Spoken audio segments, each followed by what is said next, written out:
نحمده ونصلي على رسوله الكريم اما بعد فاعوذ بالله السميع العليم من الشيطان الرجيم بسم الله الرحمن الرحيم رب اشرح لي صدري ويسر لي امري واحلل عقدة من لساني يفقهوا قولي رب يسر ولا تؤثر وتمم بالخير.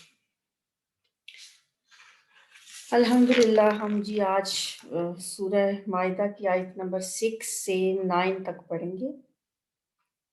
4 آیتیں آج ہم نے پڑھنی ہیں. بسم اللہ الرحمن الرحیم. یا ایہا الذین، اے وہ لوگو جو آمنو ایمان لائے ہو، اذا جب تم کھڑے ہو، تم اٹھو، قام یقوم سے کھڑے ہونا، اٹھنا، اور جب تم اٹھو یا کھڑے ہو، الی الصلاۃ نماز کی طرف، الی حرف جر جس کی وجہ سے الصلاۃ جو ہے وہ حالت جر میں چلا گیا. تو کیا کرو جب تم نماز کے لیے اٹھو تو پہلے کیا کرنا ہے نماز پڑھنے سے؟ فغسلو، تو تم دھو لیا کرو. فعل امر ہے، فغسلو، غسل یغسلو، دھو لینا. وجوہکم، اپنے چہروں کو. وجوہن کی جمع ہے وجوہن، اور یہ حالت نصب میں ہے. حالت نصب کہاں سے پتہ چل رہی ہے؟ یہ زبر سے. اور یہ حالت نصب میں ہے کیوں؟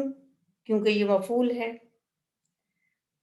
دھو لو اپنے چہروں کو، تو فاعل مفعول اس میں کیا ہے؟ تمہارے چہرے. اور پتہ کہاں سے چل رہا ہے کہ یہ مفعول ہے؟ حالت نصب سے. حالت نصب کیا ہے؟ یہ زبر بتا رہی ہے کہ وجوہن کا جو اسم ہے یہ حالت نصب میں ہے. ایک اور اس کا مفعول ہے، وہ ہے وَأَيْدِيَكُمْ، اور اپنے ہاتھوں کو. ایدی جو ہے اس کا واحد ہے یدن، ہاتھ، اور ایدی دونوں ہاتھ. ایدیہ، یہ جو زبر ہے یہ بھی بتا رہی ہے کہ یہ بھی مفعول ہے. تو فغسلو کے 2 مفعول تو یہ ہو گئے کہ تم دھو لو اپنے چہروں کو، وَأَيْدِيَكُمْ، اور اپنے ہاتھوں کو. اِلَى الْمَرَافِقِ، کوہنیوں تک. الا پھر حرف جر، اور مرافق جمع ہے مرافقتن کی، اور یہ ہو گیا مرافقی. میرا خیال ہے مرفقتن ہے، کوہنی کو کہتے ہیں. مرافق اس کی جمع ہو گئی. الی المرافق کی کوہنیوں تک. اپنے ہاتھ کہاں تک دھونے ہیں؟ کوہنیوں تک. اب یہ مرافق جو ہے یہ الا کی وجہ سے حالت جر میں ہے. اس آیت میں آپ کو اعراب زیادہ کیوں بتا رہی ہوں، اس کی بھی ایک ریزن ہے، وہ میں آپ کو آگے جا کے بتاتی ہوں. یہ سمجھ لیں کہ اعراب جو ہے وہ حرکات نہیں ہے، زبر زیر پیش نہیں ہے. اعراب کہتے ہیں ایک سٹیٹس کو، ایک حالت کو، اعرابی حالت ہوتی ہے. یہ بہت انٹرسٹنگ ٹاپک ہے گرامر کا. اگر آپ کو موقع ملے تو آپ ضرور گرامر کی کتابوں میں سے اعراب کا چیپٹر نکال کے پڑھیے گا، یا پھر آپ کوئی اس پہ کوئی لیکچر سن لیں عامر سہیل کا یا کسی اور کا، جس کا بھی آپ سننا چاہیں، کہ اعرابی حالت کے بارے میں. الی المرافق کی کوہنیوں تک. وَامْسَحُوا، اور مسح کر لو. یہ بھی فعل امر ہے. پچھلا امر کیا دیا گیا تھا؟ فَغْسِلُوا، بس دھو لو. ٹھیک ہے. اس کے آگے 2 مفعول تھے. کس کو دھونا ہے؟ اپنے چہروں کو اور اپنے ہاتھوں کو. اب اگلی بات ہے وَامْسَحُوا، یہ بھی فعل امر ہے، اور مسح کر لو. بِرُؤُوسِکُم، اپنے سروں کا. رأسن کی جمع رؤوس. راسن سر کو کہتے ہیں، بنیاد کو بھی ویسے کہتے ہیں. تو اپنے سروں کا مسح کر لو. یہ با کی وجہ سے یہ رؤوس جو ہے یہ حالت جر میں چلا گیا. اور مسح کر لو اپنے سروں کا. وَأَرْجُلَكُمْ، اب یہ ارجلا جو ہے یہ رجلن کی جمع ہے، پاؤں کو کہتے ہیں۔ ارجلکم، تم اپنے پاؤں دھو لو۔ اب اس کی حالت نصب کیا بتا رہی ہے کہ یہ کس کا مفعول ہے؟ یہ سوچنے کی بات ہے۔ ظاہری بات ہے کہ ہے تو یہ مفعول۔ پیچھے ذرا ہم جائیں تو ہم دیکھیں گے کہ یہ فغسلو، پس دھو لو۔ کس کو دھونا ہے؟ وجوہکم، اپنے چہروں کو، پہلا مفعول ہو گیا فغسلو کا، اپنے چہروں کو دھو لو۔ کیسے پتا چلا یہ اس کا مفعول ہے؟ یہ حالت نصب کی وجہ سے، اپنے چہروں کو دھو لو۔ دوسرا مفعول فغسلو کا، وایدیکم، اور اپنے ہاتھوں کو دھو لو۔ فغسلو کا ایک تیسرا مفعول ہے، وہ آگے جا کے ہے، درمیان میں ایک اور بات آ گئی، وہ تھی المرافی کی، اپنے یعنی کوہنیوں تک اپنے ہاتھوں کو دھو لو، یہ تو اسی کی کنٹینیوشن ہے۔ درمیان میں جو بات آئی وہ کیا ہے؟ وَمْسَحُوا بِرُؤُوسِكُمْ، اور مسح کر لو اپنے سروں کا۔ یہ جو با کا اثر ہے یہ رؤوس پہ آ رہا ہے، ٹھیک ہے، با کی وجہ سے رؤوس حالت جر میں ہے، اور مسح کر لو اپنے سروں کا۔ اور آگے وَأَرْجُلَكُمْ کے اوپر با کا اثر نہیں آ رہا، وجہ کیا ہے کہ اس کی یہ حالت نصب بتا رہی ہے کہ اگر اس پہ با کا اثر ہوتا تو یہ ہونا چاہیے تھا وَأَرْجُلِكُمْ، اور اپنے سروں کا مسح کر کیا تھی؟ وَمْسَحُوا بِرُؤُوسِكُمْ، اور مسح کر لو اپنے سروں کا۔ یہ وَمْسَحُوا بِرُؤُوسِكُمْ اور مسح کر لو اپنے سروں کا، اور بعض حضرات جن میں شیعہ حضرات شامل ہیں وہ یہ کہتے ہیں مسح کر لو اپنے سروں کا، وَأَرْجُلَكُمْ، اور اپنے پاؤں کا، اور پھر وہ ارجولا کو ارجولیکم پڑھتے ہیں، وہ کہتے ہیں جی ایک قرات میں ارجولیکم بھی ہے، تو اس لیے وہ پاؤں دھونے کی بجائے پاؤں کا مسح کرتے ہیں اس آیت کی روح سے۔ لیکن اگر ہم اس کو مان بھی لیں کہ کسی قرات کی روح سے یہاں پہ لام پہ زبر کی بجائے زیر ہے، برؤوسکم میں با کا اثر اس کے ساتھ آ رہا ہے کہ اپنے سروں کا بھی مسح کر لو اور اپنے پاؤں کا بھی مسح کر لو، تو الالکعبین کو کیا کریں گے؟ طرف دونوں ٹخنوں کی مسح جب کیا جاتا ہے وہ ٹخنوں تک تو نہیں کیا جاتا، ہم مسح کرتے ہی ہیں نا، بعض اوقات موضوع پہ جب مسح کیا جاتا ہے تو پاؤں کے اوپر والے حصے پہ بس ہاتھ پھیرا جاتا ہے، ٹخنوں تک تو دھونا ہوتا ہے۔ تو یہاں سے پتہ چلتا ہے کہ پاؤں دھونے ہیں، دھو لو اپنے چہروں کو، اپنے ہاتھوں کو کوہنیوں تک، اور اپنے پاؤں کو۔ یہ وضو کے فرائض بتائے جا رہے ہیں، الالکعبین، دونوں ٹخنوں تک۔ وَإِن كُنتُم، اور اگر ہو تم، جنوباً، جنابت کی حالت میں، فَتَّحَّرُوا، تو طہارت کر لو، طہارت حاصل کر لو، یعنی نہا لو، زیادہ طہارت حاصل کرو، یعنی غسل کر لو۔ وَإِن، اور اگر، کنتم، ہو تم، مرضا، بیمار، او یا، علی سفرن، سفر پر، او یا، جاء، آیا ہو، احدن، کوئی ایک، منکم، تم میں سے، من الغائطی، بیت الخلاء سے۔ غائط کہتے ہیں نشیبی جگہ کو، اور یہاں پہ بیت الخلاء اس کے لیے کنایا ہے، یہ بیت الخلاء کے لیے اللہ تعالیٰ نے، مطلب یہ ایک خوبصورتی ہے نا کلام کی کہ ڈائریکٹ الفاظ استعمال کرنے کی بجائے کنایا استعمال کیا گیا ہے کہ تم نشیبی جگہ سے آ رہے ہو۔ موسٹلی لوگ بیت الخلاء جب پہلے اس زمانے میں نہیں ہوتے تھے گھروں کے اندر بیت الخلاء، تو باہر جاتے تھے رفع حاجت کے لیے، تو نشیبی جگہوں کو سلیکٹ کرتے تھے، تو اس کے لیے یہ کنایا استعمال ہوتا ہے۔ یا تم میں سے کوئی آئے من الغائطی، بیت الخلاء سے، او یا لامستم النساء، تم نے صحبت کی ہو عورتوں سے، یہ پھر کنایا ہے، یعنی یہاں بھی ڈائریکٹ نہیں استعمال کیا گیا، صحبت تو ترجمہ ہم کر رہے ہیں نا، یا چھوا ہو تم نے، اس کا ترجمہ بنتا ہے یا چھوا ہو تم نے نساء، عورتوں کو۔ پھر کیا ہے؟ ایسی حالت میں فلم تاجدو، پھر نہ تم پاؤ، ما ان پانی، فتیممو، تو تم تیمم کر لو، تیمم یا تیممو، تیمم کرنا ہم سورہ نساء میں پڑھ آئے ہیں تیمم کے بارے میں، سعیدن طیبن، پاک مٹی سے، پاک مٹی سے تیمم کر لو، قصد کرو مٹی کا۔ کس طرح سے کرنا ہے تیمم؟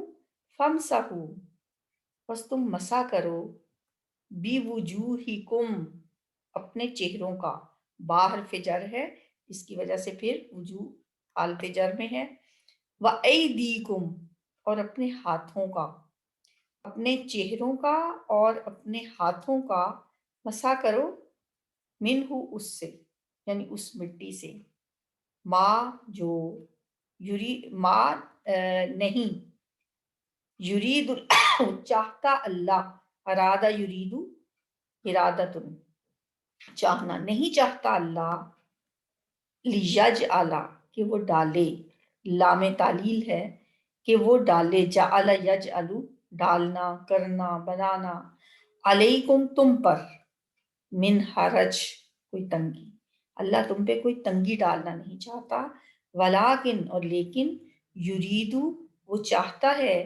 لیطہرکم، کہ وہ پاک کرے تمہیں، یہ بھی لام تعلیل، طہر یطہر، تطہیر، پاک کرنا، ولیتم، اور تاکہ وہ پوری کرے، تمہ یتم کیا ہوتا ہے؟ پورا کرنا، تمام کرنا، نعمتہ، اپنی نعمت، علیکم، تم پر، لعلکم، تاکہ تم، تشکرون، تم شکر گزار ہو جاؤ، وذکروا، اور یاد کرو، نعمت اللہ، اللہ کے احسان کو، اللہ کی نعمت کو، علیکم، جو تم پر ہے، جو اس نے تم پہ نعمت کی، جو احسان کیا، وَمِیثَاقَهُ، اور اس کے عہد کو، میثاق بہت دفعہ ہم پڑھ چکے ہیں، اور بہت دفعہ میں نے آپ کو یہ اس کو یاد رکھنے کا طریقہ بھی بتایا ہے کہ آپ کسی نہ کسی میثاق کو، جو تاریخ میں میثاق ہو چکے ہیں، جیسے میثاق مدینہ، میثاق لکھنؤ، اس کو یاد رکھیں تو یاد ہو رہ جائے گا کہ یہ میثاق اس عہد کو کہتے ہیں جو پختہ عہد، پختہ وعدہ، جو ایک ایگریمنٹ ہوتا ہے انسانوں کے درمیان، یہ وہ ہوتا ہے، میثاقہ کم، اس عہد کو یاد رکھو، واسقکم، جو تم سے پختگی سے لیا، واسقہ، اس نے مضبوط باندھا، کم، تم سے، یا تم سے پختگی سے لیا، مضبوطی سے لیا، بھی اس کو، اس جب، کیا عہد ہے وہ؟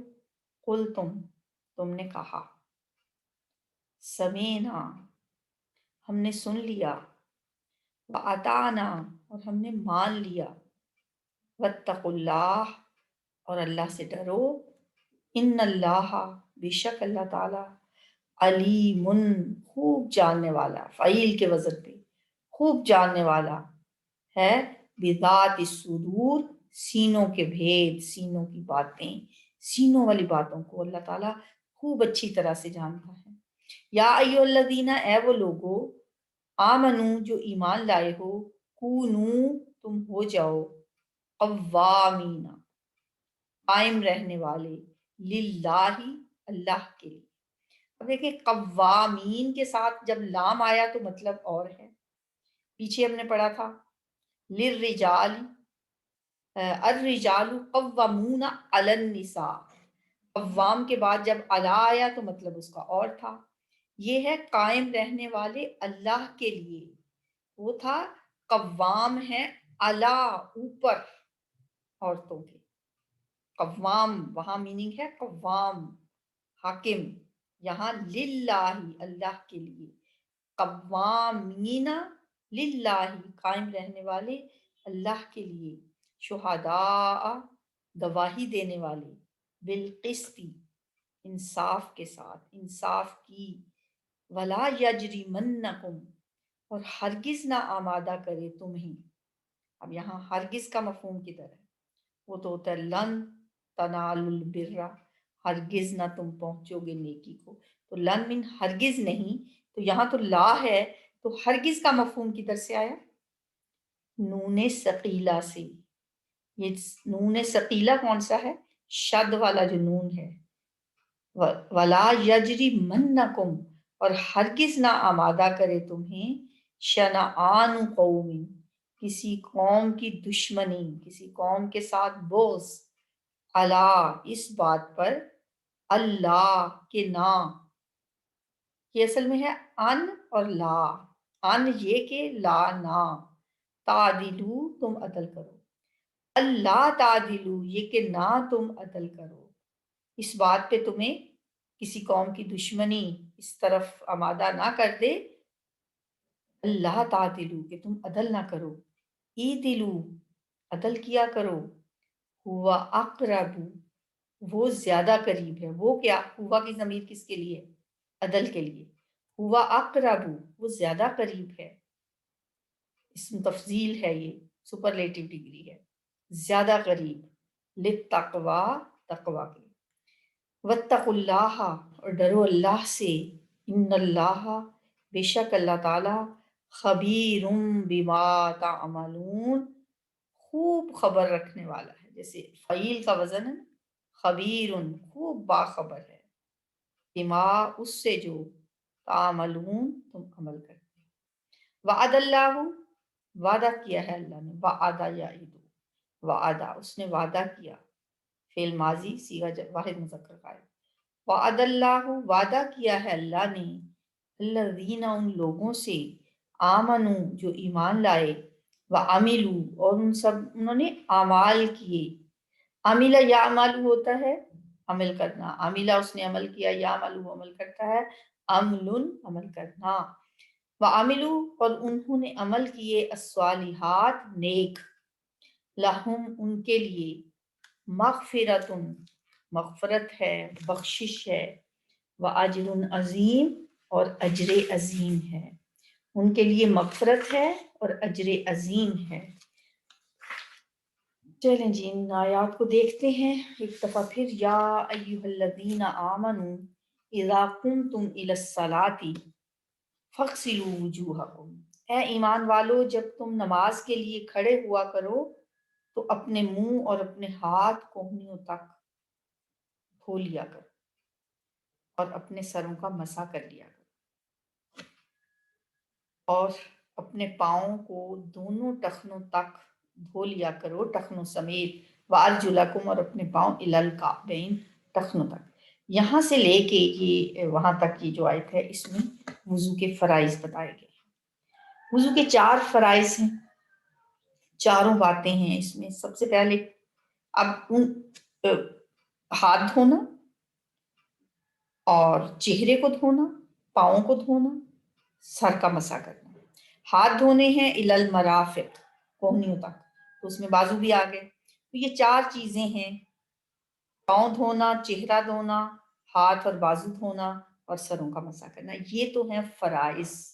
باقی ہم جو بھی وضو کا جو طریقہ نبی صلی اللہ علیہ وسلم نے ہمیں سکھایا ہے، کلی کرنا، ناک میں پانی ڈالنا، پے در پے وضو کرنا، مسلسل یعنی کرنا، ترتیب سے کرنا، 3 بار ہر چیز کو دھونا، اور ڈیلے نہ کرنا کہ ایک وضو دھو کے ہم پھر دوسرا دھوئیں تو بیچ میں پچھلا خشک ہو جائے. تو یہ ساری چیزیں ہمیں سنت سے پتہ چلتی ہیں. نماز کے لیے وضو شرط ہے، اور وضو کے لیے یہ 4 فرائض تو لازمی ہیں. اب یہاں پہ جو میں نے تو آپ کو ارجلکم والی ایک بات بتا دی ہے، وہ تو آپ کو میرا خیال ہے ادھر ہی سمجھ آ گئی ہوگی کہ پاؤں کو دھونا ہے، وارجلکم الی الکعبین، اور ٹخنوں سمیت کی بات جو ہے یہ بھی اس کو کلیئر کر دیتی ہے کہ پاؤں کو دھونا ہے، پاؤں کا مسح نہیں کرنا. اور اگر تم جنابت کی حالت میں ہو تو نہا لیا کرو، غسل کر لیا کرو. فتطہروا نہا کر طہارت حاصل کر لو اگر تم جنابت کی حالت میں ہو. تو جنابت کی حالت میں تو پورے جسم کا غسل کرنا ہے، اور جنابت کی حالت میں نماز پڑھنا، قرآن کی تلاوت کرنا یا قرآن کو ہاتھ لگانا یہ جائز نہیں ہے جب تک کہ انسان غسل نہ کر لے. ہاں اگر آپ اسٹوڈنٹ ہیں، قرآن پڑھ رہے ہیں، جیسے آپ کے ہاتھ میں موبائل ہے تو آپ کو الفاظ نظر آ رہے ہیں، آپ سن رہے ہیں، آپ سبق بھی سنا رہے ہیں، تو اس کے لیے علماء کہتے ہیں یہاں تک اجازت ہے. ویسے بھی آپ ذکر اذکار بھی کر سکتے ہیں، صبح شام کے اذکار پڑھ سکتے ہیں، آپ درود شریف بھی پڑھ سکتے ہیں اگر آپ ایسی حالت میں ہیں. تو یعنی کہ جو عورتوں کی حیض و نفاس کی اگر حالت ہے اس کی بھی میں بات کر رہی ہوں، تو کیونکہ اس میں تو آپ کا ایک خاص ٹائم پیریڈ ہے نا، اس سے پہلے پہلے آپ پاک ہو بھی نہیں سکتے. تو جنابت کی حالت میں تو یہ ہے کہ انسان جتنی جلدی ہو سکتا ہے اپنے آپ کو پاکی کی حالت میں لے ہے. فَاتَّہَارُ، تو طہارت حاصل کر لو. وَإِن كُنتُم مَرْضَىٰ أَوْ عَلَىٰ سَفَرٍ، اور اگر تم بیمار ہو یا سفر میں ہو، یا کوئی ایک تم میں سے بیت الخلاء سے ہو کر آیا ہے، یا تم نے عورتوں سے صحبت کی ہے، پھر تمہارے پاس پانی نہیں ہے. فَلَمْ تَجِدُوا مَاءً، اب یہ جو صورتیں ہیں ان میں انسان نے ظاہر وضو کرنا ہے یا غسل کرنا ہے، تو دونوں کا نعم البدل کیا بن جاتا ہے؟ اگر پانی اویلیبل نہیں ہے فَتَيَمَّمُوا صَعِيدًا طَيِّبًا، تو پاک مٹی سے تیمم کر لیا کرو، وہ وضو کا نعم البدل ہو جائے گا. لیکن صورت یہی ہے اس کی کہ اگر آپ کے پاس واقعی پانی اویلیبل نہیں ہے، یا پانی تو ہے آپ بیمار ہیں اور پانی آپ ٹھنڈا ہے، آپ کے استعمال کرنے سے بیماری کے بڑھنے کا اندیشہ ہے، تو بھی آپ تیمم کر سکتے ہیں. تیمم کا طریقہ یہی ہے جو سامنے لکھا ہوا ہے، فَامْسَحُوا بِوُجُوهِكُمْ وَأَيْدِيَكُمْ مِنْهُ، بس مسح کرو اپنے چہروں کا اور اپنے ہاتھوں کا مٹی پاک سے. یعنی دونوں ہاتھ آپ نے مٹی پہ مارے، اگر بہت زیادہ مٹی تھی تو ظاہر ہے ہاتھ آپ کے مٹی سے بالکل بھر جائیں گے، تو پھر نبی صلی اللہ علیہ وسلم نے اس کا طریقہ یہ بتایا کہ دونوں ہاتھوں کو آپس میں جھاڑ لو تھوڑا سا. تو جھاڑنے کے بعد اپنے چہروں پہ پھیرو، اور وہی ہاتھ اپنے بازوؤں تک، کوہنیوں تک، ہاتھ کی بیک پر، ہاتھ کی پچھلی سطح پہ، ہاتھ کے نیچے سے لے کے کوہنی تک ایک ایک دفعہ دایاں ہاتھ بائیں بازو پہ اور ہاتھ پہ، اور بایاں دائیں پہ پھیر لیں. بس تیمم ہو گیا. تیمم کا یہی طریقہ ہے. ما یرید اللہ لیجعل علیکم من حرج، کتنی بڑی نعمت ہے اللہ کی، کتنا احسان ہے. فرمایا اللہ نہیں چاہتا کہ تم پر کوئی تنگی ڈالے، ولکن یرید لیطہرکم، وہ تو تمہیں پاک کرنا چاہتا ہے اور اپنی نعمت تم پہ پوری کرنا چاہتا ہے تاکہ تم شکر گزار ہو جاؤ. کتنی بڑی نعمت ہے اللہ کا، کتنا احسان ہے کہ اگر پانی نہیں ہے یا پانی اتنا شدید ٹھنڈا ہے کہ آپ کی بیماری بڑھنے کا اندیشہ ہے، تو اللہ تعالیٰ نے کس طرح پاک مٹی کو آپ کی پاک کرنے کا ذریعہ بنا دیا. اور یاد کرو اللہ کی نعمت کو، اللہ کے احسان کو جو اس نے تم پر کیا ہے. وہ کیا احسان ہے کہ وَمِيثَاقَهُ الَّذِي، اور اس معاہدے کو بھی یاد رکھو جو اس نے تم سے باندھ لیا ہے، یا جس میں اس نے تمہیں باندھ لیا ہے. یہ کون سا میثاق ہے؟ ایک میثاق تو وہ تھا جو بنی اسرائیل سے لیا گیا، جو ہم پیچھے پڑھ کے آئے ہیں. اب ایک میثاق یہ ہے جو اہل ایمان سے لیا جا رہا ہے. کیونکہ یہ سورج جب شروع ہوئی ہے تو کہاں سے شروع ہوئی؟ یا ایھا الذین آمنو، یعنی اس کے آغاز میں اہل ایمان سے خطاب ہے، لہٰذا اس میثاق میں بھی اہل ایمان ہی مخاطب ہے. اذ قلتم سمعنا واطعنا، جب تم نے کہا تھا ہم نے سنا اور اطاعت قبول کر لی. سورہ بقرہ کی آخری آیت یاد کریں، آخری سے بھی پہلے والی آیت، اس میں اہل ایمان کا کون سا اقرار ہے؟ سمینا و اطانا غفرانک ربنا و الیک المصیر. اب جو مسلمان بھی سمینا و اطانا کہتا ہے، وہ گویا ایک میثاق اور ایک بہت مضبوط بندھن کے اندر اللہ تعالیٰ کے ساتھ بندھ جاتا ہے، ایک معاہدہ کرتا ہے اللہ کے ساتھ. یعنی اب اسے اللہ کی شریعت کی پابندی کرنی ہے. ہم نہیں کہتے، ہر روز کہتے ہیں جب ہم آخری آیات پڑھتے ہیں سمینا و اطعنا، کبھی سوچ کے کہا کریں نا، اللہ ہم نے سن لیا اور ہم نے مان لیا. ہم روز سنتے ہیں قرآن، ہم روز پڑھتے ہیں قرآن، اب تو الحمدللہ ہمیں سمجھ بھی آنا شروع ہو گئی ہے. جب ہم کہتے ہیں سمینا و اطعنا، یہ تو ایک وعدہ ہے. میں نے آپ سے پہلے بھی ایک دن کہا تھا کہ وہ بھی وعدہ ہے، ایاک نعبد و ایاک نستعین، وہ بھی وعدہ کرتے ہیں ہم اللہ سے، وہ بھی ایک عہد ہے، یہ بھی ایک عہد ہے. فاتقوا اللہ، اللہ سے ڈرو، اللہ کا تقوی اختیار کرو. ان اللہ علیم بذات الصدور، بے شک اللہ سینوں کے بھید جانتا ہے، وہ تمہارے دلوں کے اندر کی باتوں سے واقف ہے. اسے پتہ ہے تم کیا سوچ رہے ہو، اسے پتہ ہے تم کیا. بعض اوقات ہوتا ہے نا انسان کے اندر باہر بہت ڈفرینس ہوتا ہے، کچھ اور سوچ رہے ہوتے ہیں اور کسی اور مقصد کی خاطر کسی سے بات ہم اور طرح سے کر رہے ہوتے ہیں. اس وقت ہمیں یہ آیت ضرور یاد رکھنی چاہیے، ان اللہ علیم بذات الصدور۔ اور یہ بڑی خوبصورت انداز میں سورہ ملک میں بھی ہر روز جب اگر آپ رات کو سورہ ملک پڑھتے ہیں، الا یعلم من خلق وہو اللطیف الخبیر، کیا وہ نہیں جانے گا جس نے تمہیں پیدا کیا؟ جو پیدا کرنے والا ہے وہ نہیں جانے گا؟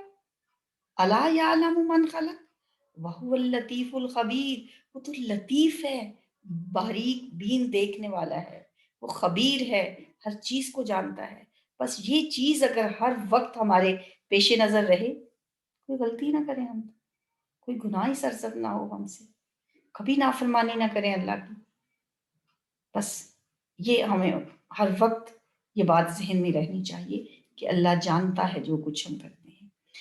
یا ایھا الذین آمنوا کونوا قوامین للہ، اے ایمان والو اللہ کے لیے قائم رہنے والے اور گواہی دینے والے بن جاؤ، انصاف کی گواہی۔ ولا یجرمنکم شنآن قوم، اور کسی قوم کی دشمنی تمہیں اس بات پر آمادہ نہ کرے کہ تم عدل نہ کرو، عدل کیا کرو، وہ تقویٰ کے زیادہ قریب ہے۔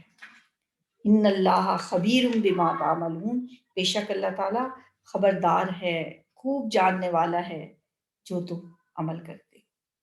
اب دیکھیں کہ عدل جو ہے، انصاف جو ہے، یہ ایسی چیز ہے کہ معاشرے قائم نہیں رہ سکتے اس کے بغیر۔ اس لیے ہمیں اس آیت میں معاشرے میں عدل قائم کرنے کا حکم ہے، اجتماعی طور پہ بھی اور انفرادی طور پہ بھی۔ ویسے انسان فطرتاً انصاف پسند ہے، انسان کی نفسیات اور اس کی فطرت کا تقاضا ہے انصاف، کہ انسان انصاف کرے، اور اللہ نے اس کا حکم بھی ہمیں دیا ہے۔ یہ صرف فطرت انسانی کا تقاضا ہی نہیں ہے بلکہ ابدیت کا تقاضا بھی ہے۔ اللہ کے ساتھ تمہاری وفاداری کے رشتے کا تقاضا ہے کہ تم پوری قوت کے ساتھ، اپنے تمام وسائل کے ساتھ، جو اسباب بھی تمہیں میسر ہوں ان سب کے ساتھ کھڑے ہو جاؤ اللہ کے لیے، اور اللہ کے دین میں جو عدل اور انصاف اور قسط کا جو تصور ہے، اس عدل و انصاف کو اور قسط کو قائم کرنے کے لیے کھڑے ہو جاؤ۔ کونوا قوامین، ہو جاؤ قائم کرنے والے، اے ایمان والو قائم کرنے والے بن جاؤ، گواہی دینے والے بن جاؤ انصاف کی، اور ہرگز نہ آمادہ کرے تم کو کسی قوم کی دشمنی اس بات پر کہ تم عدل نہ کرو۔ اب دیکھیں انصاف سے روکنے والی کون سی چیزیں ہوتی ہیں؟ ایک تو وہ انسان کا ایک تعلق ہوتا ہے، یعنی محبت کا تعلق، وہ محبت اس کی اپنی ذات سے بھی ہو سکتی ہے، والدین سے بھی ہو سکتی ہے، رشتہ داروں وغیرہ کی محبت بھی انسان کو یہ سوچنے پہ مجبور کر دیتی ہے کہ میں کیا ان کے خلاف گواہی دوں، کیا میں ان کے خلاف فیصلہ کروں؟ جیسا کہ ہم نے ایک وہ آیت پڑھی ہے نا کہ اے ایمان والو، اس سورہ نساء کی آیت تھی، اے ایمان والو انصاف کے علمبردار اور اللہ واسطے کے گواہ بن جاؤ، وَلَوْ عَلَىٰ أَنفُسِكُمْ أَوِ الْوَالِدَيْنِ وَالْأَقْرَبِينَ، اگرچہ اس کی زد تمہارے خود تمہاری اپنی ذات پر یا تمہارے والدین یا رشتہ داروں پر ہی کیوں نہ پڑتی، انصاف کرنے والے بن جاؤ۔ تو ظاہر ہے جب انسان کے سامنے اپنے والدین ہوں گے، اپنے رشتہ دار ہوں گے، تو وہ کیسے وہ سوچے گا کہ کیسے میں سچی گواہی دے کر اپنے ہی عزیز رشتہ داروں کو پھانسی چڑھا دوں۔ لہٰذا فرمایا وَلَوْ عَلَىٰ أَنفُسِكُمْ، وہ گواہی خواہ تمہاری اپنی ذات کے خلاف ہو یا والدین کے خلاف ہو یا رشتہ داروں کے خلاف، ضرور انصاف کرنے والے بنو۔ اور دوسری بات ہوتی ہے، ایک تو ہوتی ہے نا اپنی ذات یا یہ محبت اپنی ذات سے بھی اور رشتہ داروں سے بھی، اور دوسری چیز ہوتی ہے دشمنی، جس کی وجہ سے انسان حق بات کہنے سے رک جاتا ہے۔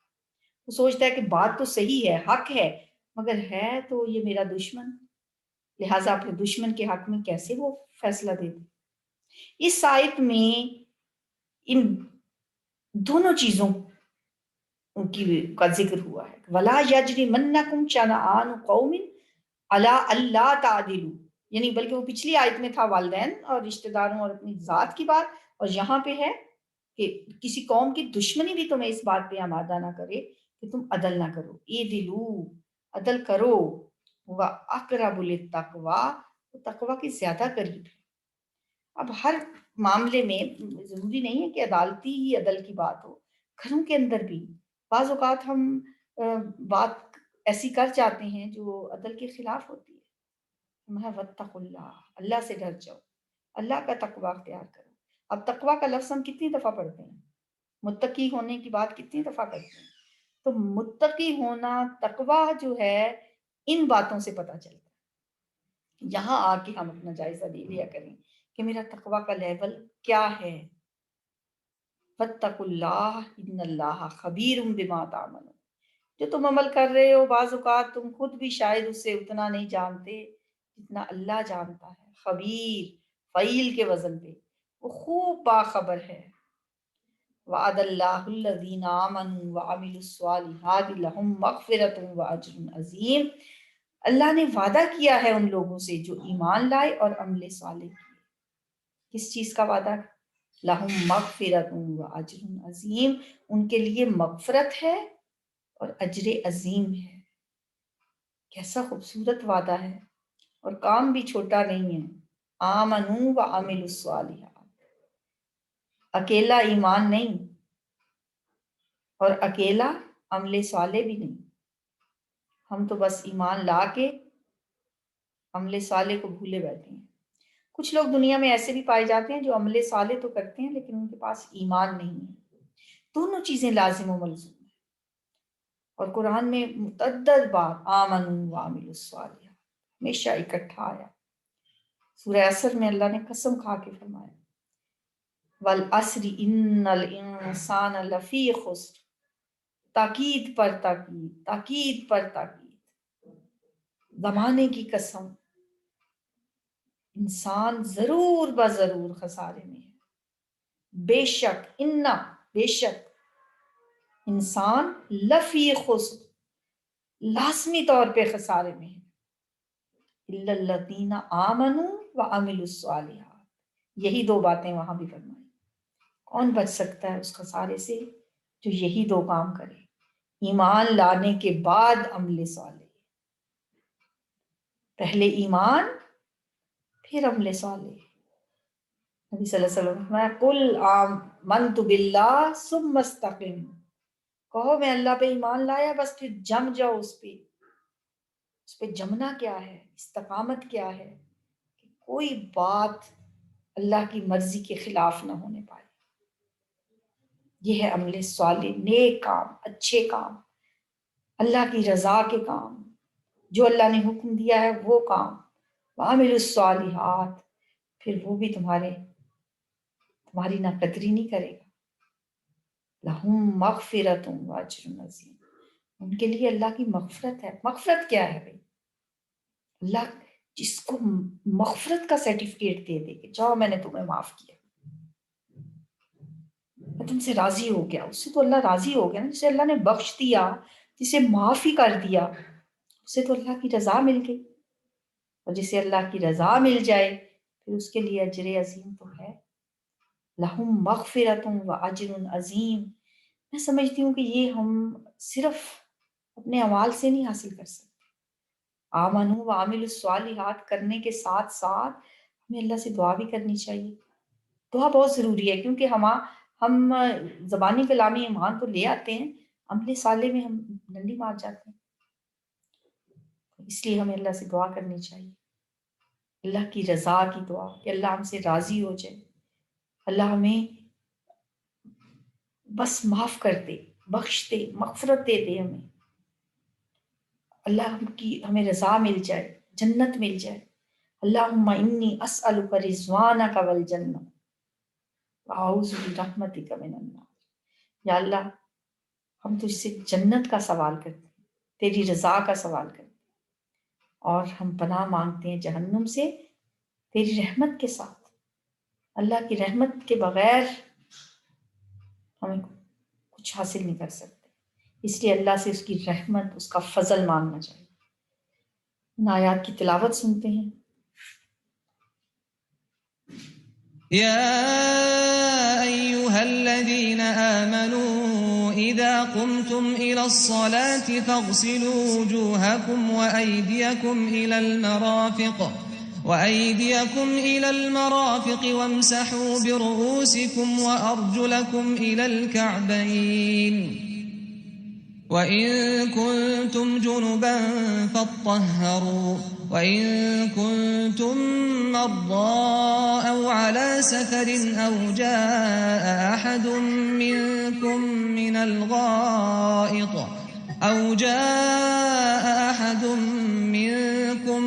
الغائط أو لامستم النساء فلم تجدوا ماء فتيمموا صعيدا طيبا فامسحوا بوجوهكم وأيديكم منه ما يريد الله ليجعل عليكم من حرج ولكن يريد ليطهركم وليتم نعمته عليكم لعلكم تشكرون واذكروا نعمة الله عليكم وميثاقه الذي واثقكم به إذ قلتم سمعنا وأطعنا واتقوا الله إن الله عليم بذات الصدور يا أيها الذين آمنوا كونوا قوامين لله شهداء بالقسط ولا يجرمنكم شنآن قوم على ألا تعدلوا اعدلوا هو أقرب للتقوى واتقوا الله إن الله خبير بما تعملون وعد الله الذين آمنوا وعملوا الصالحات لهم مغفرة وأجر عظيم